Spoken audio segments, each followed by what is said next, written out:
So we have the function 2x squared minus 8x plus 11.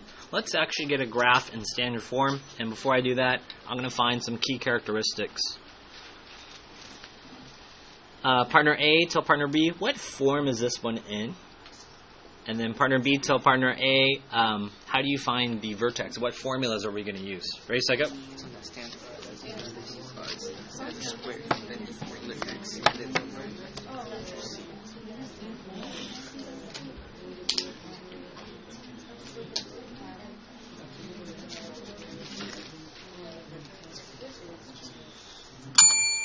Sarah R., what form is this in? Standard form is correct. How did you know that? Yeah. I usually like to summarize it. Maybe you like to write that down. There are no parentheses. 0. How many sets of parentheses do you see here? 2 parentheses. Don't expand the power of 2. How many parentheses do you see? 1. So 0, 1, and 2. So this is standard form.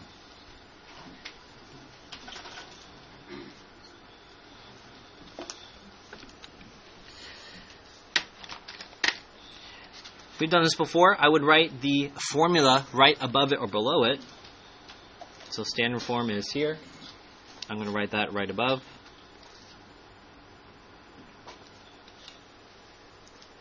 Class, what's our A value?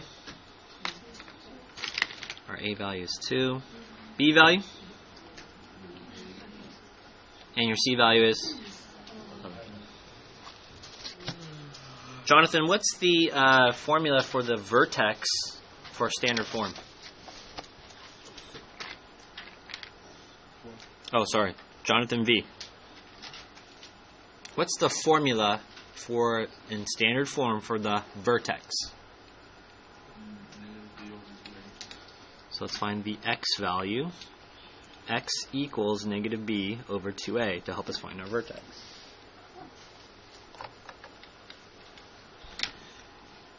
Everyone say, write down the formula. Number one mistake for math students.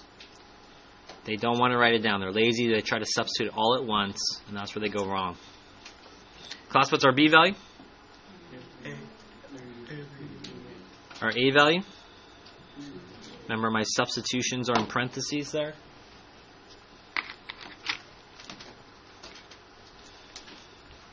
So I have negative 8 over 4. Class, what's negative 8 divided by 4? And the opposite of negative 2. Positive 2.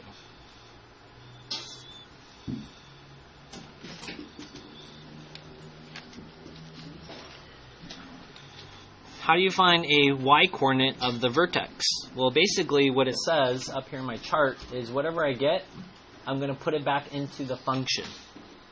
Whatever I get, let's make this colorful. Whatever I get, I'm now going to put it into the function. Does that make sense? Let's do that.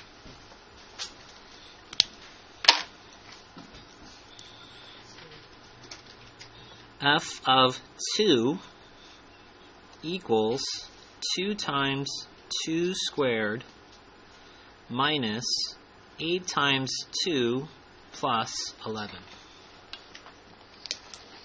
I'm just using PEMDAS to simplify. Class, should I multiply or do exponents?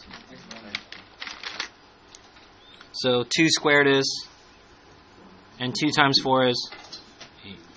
Negative 8 times 2.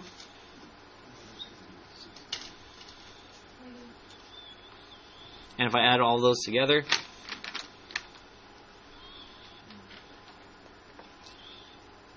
negative 8 plus 11.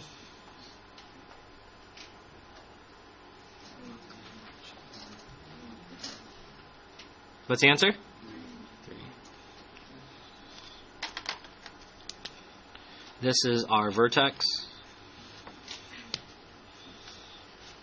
Class, what's the order pair here? 2, 3, right?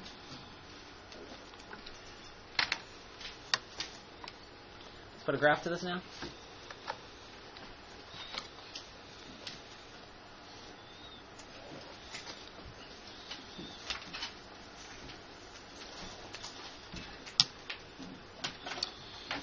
put your finger on the letter that'll tell you how it opens.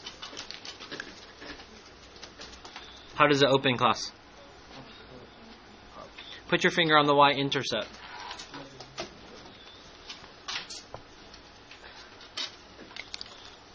Let's use purple for this one. So the common mistake for 11, I'm going to change my graph to count by 2's here. And this will be 1. So I got to note my scale. 2, 4, 6, 8, 10, 11. I know that my graph is going through 2, 3, which is in green. Right 2, up 3.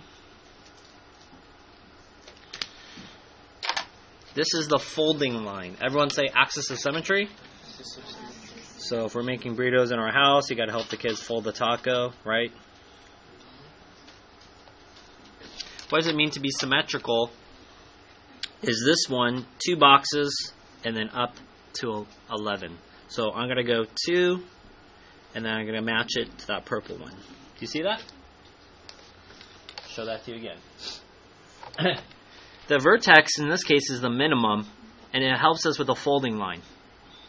It's symmetrical to any point that you have on the left. Shh. Not now. So I'm going to go left 2 and then up to that purple. So you would do the same thing on this side. And this would be my parabola. What's the advantage of standard form? You have the y-intercept. It takes a bit of a work to get the vertex, and then you can get a graph. And of course, you can put that into your graphing calculator and verify all that for you.